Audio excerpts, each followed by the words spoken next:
Аялдардын интернетте чыгуусу дурус эмес деп билебиз, бирок ага карабай илимдүүлөр чыгып жүрөт. Аларга уруксат барбы дейт. Аялдардын интернетке чыгуусуна ким тыюу салды? Бизге окшогон устаздар салды да. Устаздар айтты да. Эмнеге айтты аны? Аялдар сулуу, аялдарга көз тиет. Ошон үчүн аялдар фитна кылбастан мындай интернеттен далдоораак болгону жакшы дейт. А илимдүүлөргө маселе башка. Эгерде бир аалымдар, теологдор, устаздар сабак берип аткан болсо, алар аялдардын маселесин чечип атат. Сен аяка кирбе эркек. Сен кирбе, себеби биздин көзүбүздү сактоого буйрулганбызбы?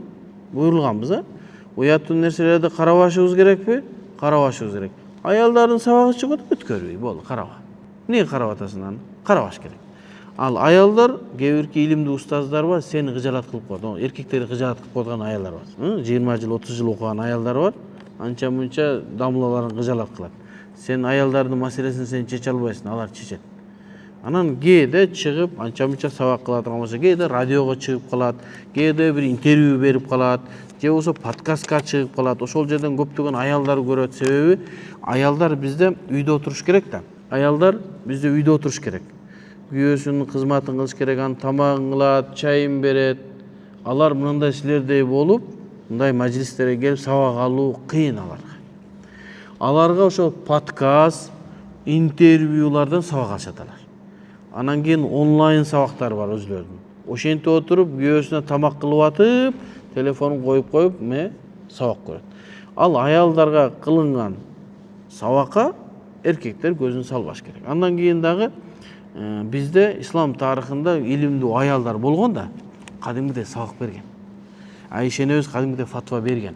Эч ким Айша энебиздей сен үйдө отур, фатва бербе деген эмес. Эркектерге фатва берген Айша энебиз. Фатима аль-Факиха деген имам Самаркандидин кызы, имам Касанидин аялы Фатима. Эгер фатва чыкса, имам Самаркандидин колу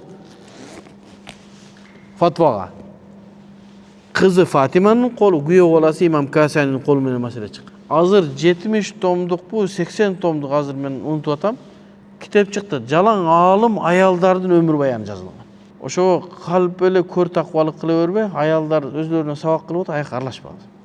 Карабагыла. Алар өзлөрүнүн сабагын кыла берсин. Ошолордун арасында менин аялым да болушу мүмкүн. Себеби анча мынча сабактары бар, маселелери бар. Анча мынча подкастка барышы мүмкүн, радиого чыгып сүйлөп калышы мүмкүн. Өткөрбөй аны эркектер көрбөш керек. Өзүбүз сакташыбыз керек, өткөрбөй аны аялдар өзлөрү көрөт.